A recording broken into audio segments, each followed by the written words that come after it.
আসসালামু আলাইকুম ওয়া রাহমাতুল্লাহি ওয়া বারাকাতুহু। আলহামদুলিল্লাহ, আমরা কিছু আলোচনা করার চেষ্টা করব, আল্লাহ পাক যদি তৌফিক দান করেন। আপনারাও ধৈর্য ধরে আলোচনাগুলো শুনেন, কিছু শিখতে পারবেন। আল্লাহ পাক রব্বুল আলামিন কুরআন ও কারিমে সূরা বাকারা আল্লাহ পাক বলেছেন, তোমার জ্ঞান থাকা সত্ত্বেও যদি তোমরা কুরআনের জ্ঞান তোমাদের কাছে থাকা সত্ত্বেও যদি আমল না করো, সে কোন জ্ঞানী নয়। আল্লাহ পাক রব্বুল আলামিন আবারও বলেছেন, তোমরা কি সেই ব্যক্তির মতো হতে চাও যে ব্যক্তি সব কিছু জেনেও আমল করে না?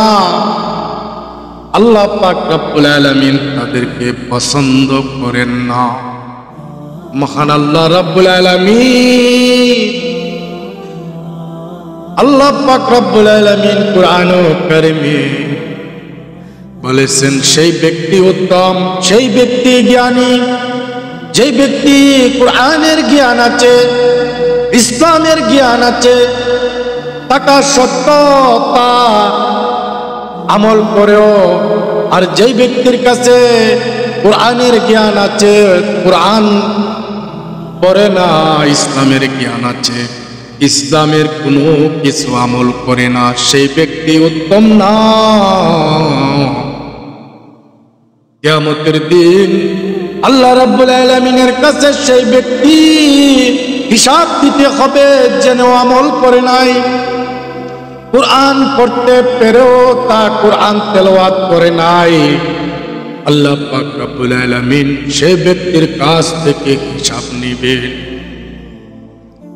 পরকালের চিন্তা করব, পরকাল আমাদের হিসাব দিতে হবে আল্লাহর কাছে। আল্লাহ পাক রব্বুল আলামিন যেন কঠিন মুসিবতের দিন যেন আমাদের হিসাবটুকু সহজ করে দেন। আমরা যতটুকু জানি আমল করব, কারণ আল্লাহ পাক রব্বুল আলামিন বলেছেন, আমরা জানা সত্ত্বেও যে আমল করি না, আমাদের কঠিন পরিণতি ভোগ করতে হবে। আমরা অনেকে জেনেও আমরা আমল করি না, অনেকে ইসলামের জ্ঞান সবটুকু আছে, তারপরও আমরা আমল করি না। আল্লাহ পাক তাদের জন্য শাস্তি, ভয়াবহ শাস্তির ব্যবস্থা করে রাখবেন। আমরা এই আযাব শাস্তির থেকে বাঁচতে হলে আমরা যতটুকু জানি আমরা ততটুকু আমল করার চেষ্টা করব ইনশাআল্লাহ। আল্লাহ পাক রব্বুল আলামিন যেন আমাদেরকে সে তৌফিক দান করেন।